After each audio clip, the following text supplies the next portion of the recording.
நீலமங்கை வள்ளி ஜெகதீச பெருமாள் இந்த கோவிலினுடைய ஒரு வரலாறு நம்ம எடுத்துக்கிட்டோம் அப்படின்னா, வாழ்க்கையில தண்ணியை பொறுத்த வரைக்கும் எப்படி ஒரு ஃப்ளோ, ஒரு மலையிலிருந்து கீழ் நோக்கி பாயக்கூடிய ஒரு தண்ணி, எந்தவித தடையும் இல்லாம ஒரு வாழ்க்கையினுடைய ஒரு நிலையை, ஒரு சுழற்சியை கொண்ட ஒரு நிலை தான் பார்த்தீங்கன்னா நீர்மம் சொல்லுவாங்க. அப்படிப்பட்ட ஒரு நீர்மம் போல நம்மளுடைய வாழ்க்கையில் ஏற்படக்கூடிய தடங்கள் எப்படிப்பட்டதாக இருந்தாலும் சரி, நம்மளுடைய இலக்கை வச்சுக்கிட்டோம் அப்படின்னா அந்த இலக்கை நோக்கிய ஒரு பயணம்ங்கிறது நம்ம வாழ்நாளில் முழுமையாக நமக்கு கிடைக்கும்.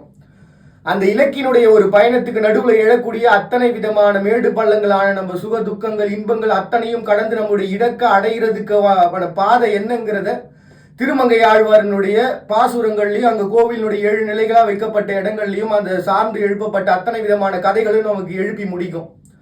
அப்படி இருக்கிற பட்சத்தில் இந்த கோவிலினுடைய ஒரு முழுமையான ஒரு வரலாறு நமக்கு முழுமையாக உணர்த்துற விதம் என்ன அப்படின்னா, இலக்கை நோக்கி நம்ம ஓடுகிற பொழுது நமக்கு குடும்பமாச்சு, சமூகமாச்சு, நம்மளை சார்ந்தவங்களாச்சு, நம்மளுடைய அறிவுரைகளாவது என்னவா இருந்தாலும் சரி, நம்ம வாழ்க்கையில தடைன்னு வந்து நிற்கிற பெரிய இடமே அறிவுரை தான்.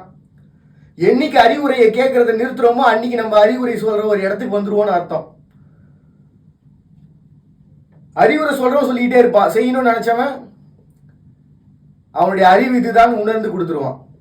அப்படி உணர்ந்து கொடுக்க தெரியாதவங்க அறிவுரை சொல்றதுக்கு தகுதி இல்லாதவர்கள் தான். வாழ்க்கையில ரொம்ப ஈஸியா நம்மளால அடுத்தவங்க சொல்ற முடிஞ்ச ஒரே விஷயம் அறிவுரை.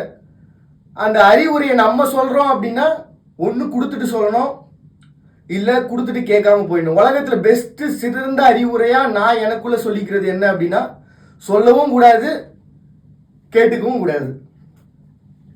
அதுக்கு தான் இவ்வளவு காலமாக நம்ம வாழ்க்கையில் படிப்பு இல்லை மற்ற எல்லாமே நம்ம வச்சிருக்கிறோம். அப்படிப்பட்ட ஒரு சிறந்த சிந்தனையை நமக்குள்ளே எழுப்புற ஒன்று தான் பார்த்தீங்கன்னா கோவிலினுடைய வாழ்வியலும் வரலாறும்.